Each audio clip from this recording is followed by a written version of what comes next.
அஸ்ஸலாமு அலைக்கும் வரஹ்மத்துல்லாஹி வபரகாத்துஹு. அல்ஹம்துலில்லாஹ்.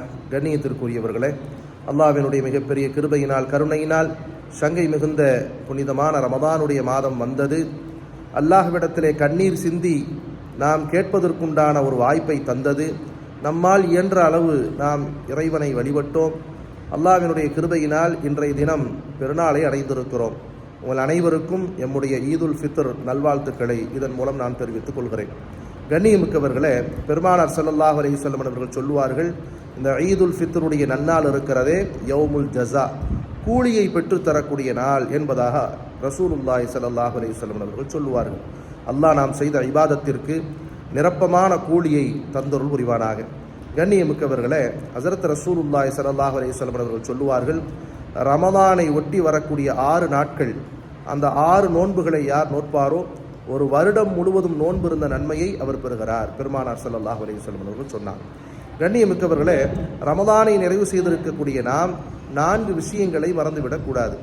ஒன்று, கண்ணியமிக்கவர்களே, பெருமானார் ஸல்லல்லாஹு அலைஹி வஸல்லம் அவர்கள் சொல்லுவார்கள், அல்லாஹுக்கு மிக விருப்பமான இபாதத் எதுவென்றால் நிரந்தரமாக செய்யக்கூடிய இபாதத் என்பார்கள். அது குறைவாக இருந்தாலும் சரி என்று சொன்னாங்க. கண்ணியமிக்கவர்களே, ரமதானுடைய காலங்களில் நம்மால் இயன்ற அளவு இபாதத்து செய்தோம்.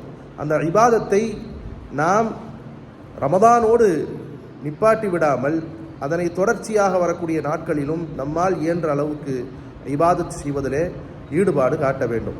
அடுத்ததாக, இந்த ரமதானுடைய மாதத்தை இறைவன் நமக்கு தந்ததற்காக இறைவனுக்கு நாம் நன்றி செய்ய வேண்டும். அடுத்ததாக, நாம் இபாதத்து செய்வது ரொம்ப குறைந்ததாக இருக்கிறது என்கிற ஒரு எண்ணம் நமக்கு மனதிலே வர வேண்டும். கண்ணியமிக்கவர்களே, நான் நிறைய தொழுதுட்டேன், நிறைய இபாதத்து செஞ்சுட்டேன், நிறைய நோன்பு வைத்துட்டேன், நிறைய தர்மங்கள் செய்துட்டேன் என்கிற எண்ணம் மேலோங்கி விடாமல் நான் செய்த இபாதத்து ரொம்ப குறைவுதான் என்கிற ஒரு மனோநிலை நமக்கு வர வேண்டும்.